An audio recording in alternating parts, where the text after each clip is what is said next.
Happy Halloween, everyone! Try to Thrive here with yet another Planet Zoo list video, and I can promise you right now, this is my last one before the launch of this incredible game.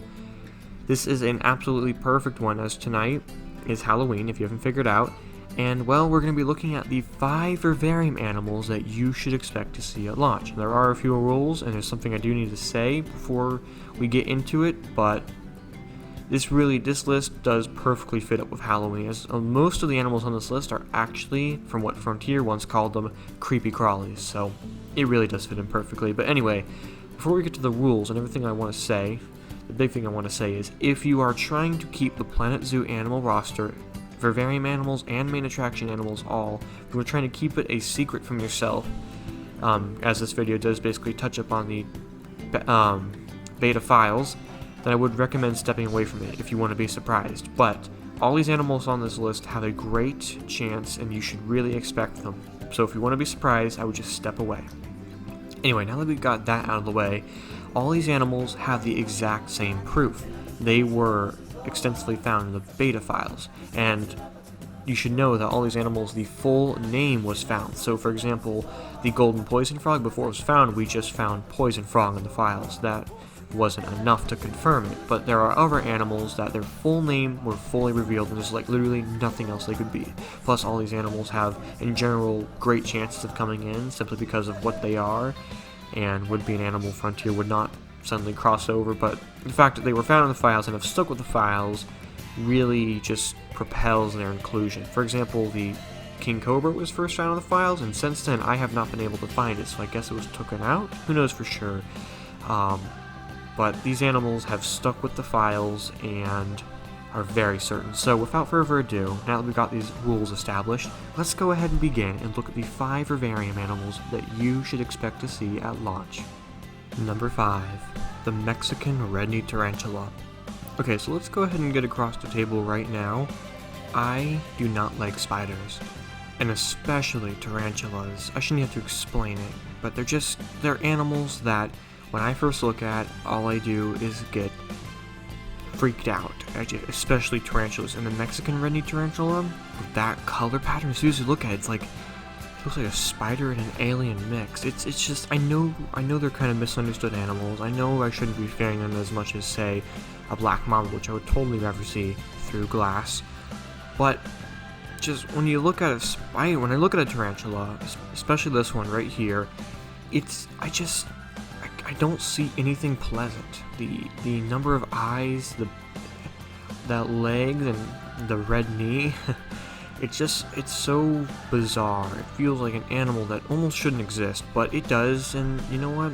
That's fine. I've actually tried to get over my fear of it. Like sometimes when I'd be in a zoo and I'd see a tank with spiders or etc., and I used to just speed walk right past, but now you have like that feeling where you wanna, if you're driving in a car and you see a car crash right by, everyone in the car is going to, even if they don't want to admit it, are going to try and take a glimpse at what has happened, because it's a feeling. I forgot what it's called exactly. People have named it. It's like a feeling that you want to see something that you don't want to see. You know, if you're asked that question, would you want to see a car? Would you want to see the results of a car accident? You're going to say no, but if you ever come by one, of course you're going to look over.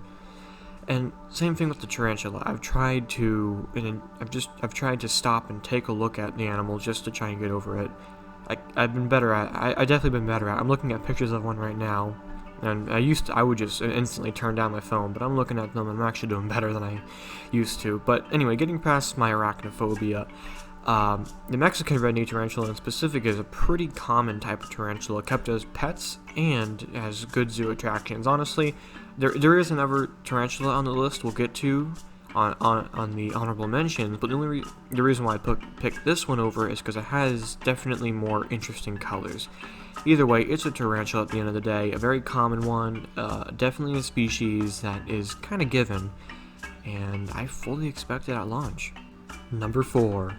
The Eastern brown snake. But before I continue, I want to quickly say I'll try and keep these sessions a little bit quicker. I know that first one was kind of long, mainly because it was a tarantula and I had to say something. So I'll try and be quicker about this one. The Eastern brown snake is a snake you want to avoid. Found in New Guinea in general Central Australia, this is a highly venomous snake, and the reason why I put it on the list instead of like the honorable mentions area is simply because when I look at it, I'm looking at pictures at it right now, it doesn't instantly scream death, but it's extremely venomous, and if you ever do come across one, avoid it.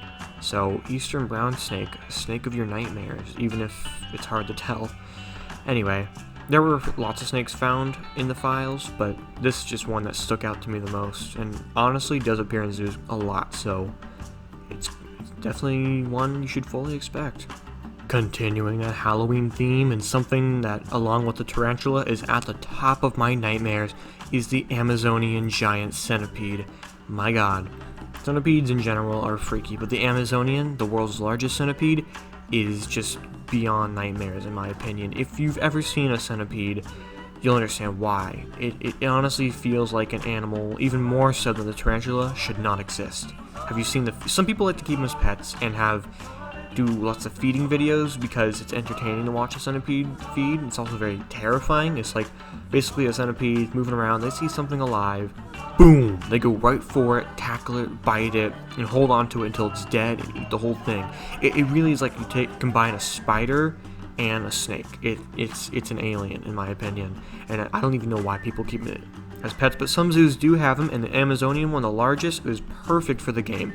I would honestly be surprised overall if there was no centipede at launch. Obviously there was going to be, because it's found in the files, but just this animal is something unique, but is also found in vivariums, and it would just be an absolute perfect, unique, special vivarium animal that we have in the game. You know, you should fully expect this one, despite how bizarre it is. You really should. But yeah, centipedes, why are you at the top of my nightmares? Like, honestly, I think I'm even more afraid of them than spiders. Taking away a step from the Halloween theme, for number 2, we have the giant tiger land snail, aka the giant African snail. So, this, just like the centipede, would be an absolute unique animal to have in the game, as it is just a giant snail. It would be the only mollusk in the game, and you should fully expect it because, like I said before, Frontier's going to want to try unique things for the vivarium animals, as they just are much easier to step out of the comfort zone than our main attraction animals. You know, they don't cost as much money, they don't cost as much time and work, etc. And it would be just such an easy thing to do, have such a simple animation for it, and it would be just something that first off does appear in zoos, and so why shouldn't it here? And also, it was extensively found throughout the beta files. First, it was found under the name Giant African Snail, but is now found under the name Giant Tigerland Snail, so I guess they just changed it, which both names work, you know, same animal. Still, I think that's awesome. I'd love to have a giant snail exhibit, and honestly, I think this might be just one of my favorites. I mean, of course it is, it's at number 2. But now, let's go ahead, before we move on to number 1, take a look at some honorable mentions. Alright, honorable mentions. I'll try and go through these relatively quick. First off, we have the Brazilian salmon pink bird-eating tarantula. Large name. See, this is the one I put in the wish list simply because, if I had to be honest, the Mexican red name had better colors, at least. Anyway, it's a never really common type of tarantula that's kind of a given as well. Alright, next one. Western diamondback rattlesnake. Now this one is a very exciting one to me, and I'm sure a lot of people, because not only does this animal push the fact that we may or may not be getting desert vivariums. Hope to God we do. There are a couple animals on this list that would be desert vivarium animals, such as this one. I'm actually really glad they went the western than eastern diamondback, because the western's more deserty. Either way, it's a snake that is pretty popular. How could they have gone without a rattlesnake? And I honestly, I love it. I really do. Next, we have the Goliath beetle. Interesting one. It's just a large, colorful beetle species. Really not much to say, but it has been found for the files quite a lot, actually. And I'm not surprised. Alright, last one for honorable mentions. We have the giant desert hairy scorpion. This one was definitely a scorpion species that Frontier would not have passed over without either including it or giving some kind of thought to it. But hey, it's just another scorpion, so why not?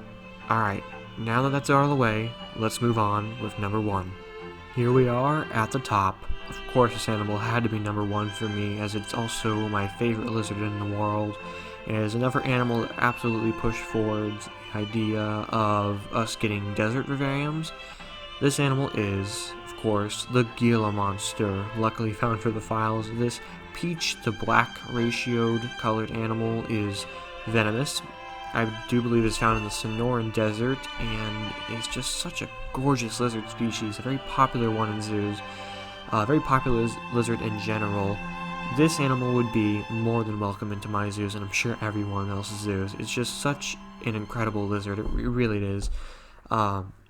So the fact that this was found in the files gives me great hope to see something like the desert vivariums. It's just, it would look really strange to end up seeing it in a tropical vivarium, as it's just not that kind of animal. So this, and say the giant scorpion and the western diamondback rattlesnake, and I'm sure a few other animals that will be at launch, or other animals found in the file, are just going to be great desert vivarium animals. I think they're just going to overall keep the desert vivariums a secret until launch, hopefully, and surprise us all with it. That's what I'm hoping for. But the Gila monster would be on the top of my list of the vivarium roster, and gosh, I can't wait to see it. So there you have it, everyone. Those 5 vivarium animals, along with the honorable mentions, are animals that you should fully expect to see at launch, with their solid proof of being found in the files, with an absolute species for sure, no unspecified.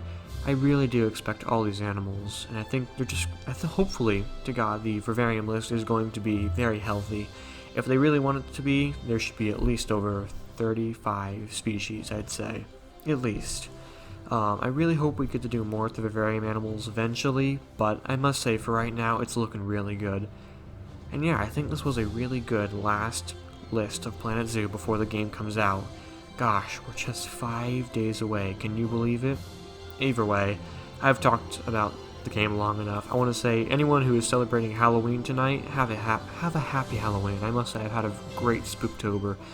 And, so, other than all of that, please remember to hit the like button, subscribe, and stay tuned for more Planet Zoo news.